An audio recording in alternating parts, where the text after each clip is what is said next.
This is EDH Senpai doing our cEDH to tEDH little breakdown. This one's going to be pretty quick. It's about how I test cards for events.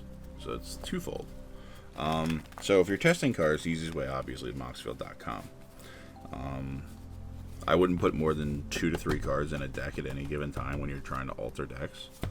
But so what you do on moxfields.com is you go look at your first 7. I'm just going to do it here, practical use, and then you can do it online. But you'll look at the first 7. You'll be like, okay, I'm going to keep this. This is probably the worst card. We're going to throw this card on the bottom. Take the card you want to test, and throw it in our hands. So theoretically, you would just do this constantly. Look at 7. You go down to, like, let's say you go 7 down to 6. You would then throw your 6. You could throw your 7th and then your 6th card away, and then you'd put your card you're testing in your hand. That way you get practical use of it, because like 1 or 2 card changes in like 98 cards, you'll probably see like once every like 5 hands. So like you may never actually get a like legitimate hand. This hand's not hidden. Well, obviously there's no blue, but the whole concept is to try to get more use out of the cards you're adding in. Like, just dump as much information as you can on what those cards are doing. I've added cards in. We added 6 cards in over the last like week and a half, and I've cut like 4 of them. Like, they're just not good. And I did them in groupings. Practical, like where you want to be, when you want to use it, that kind of stuff. Besides that, pretty much, yeah, Moxfield's the fastest way to do it repeatedly without having to like shuffle repeatedly and mess your hands up. I have the tournament this weekend. I think a lot of people do. These next 2 weekends is pretty big. There's a Lango event in Nashville, I think, the qualifier. A lot of people are going to that. So the other twofold to that is make sure that you bring everything you need to play a tournament of cEDH. So obviously your deck, your tokens, your dice.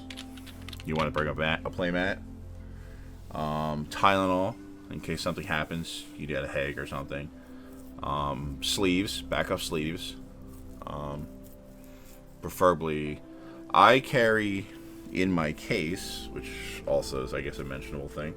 My case can house my deck, which is nice because it puts everything in here, and it holds my dice if I wanted to put them in the dice tray, which is pretty cool. Gem accessories. It holds 100 plus tokens of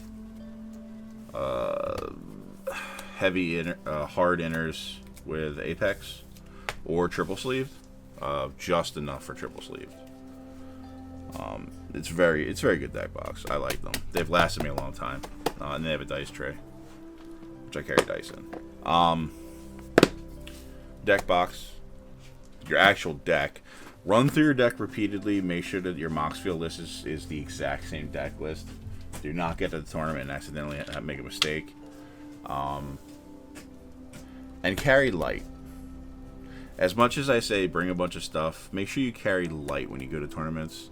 You do not want to have to keep packing, unpacking, and getting to tables and being like, wow, this is so much crap I have to carry.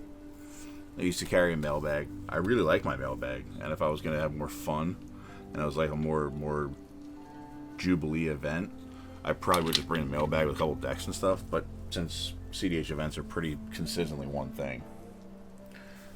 The next video or 2 will come out after the event. We'll try to get back on track and go through a lot of stuff in the personal life, which I've posted to let people know. But I appreciate you coming stopping by and looking at our content. Have a great time at your next tournament.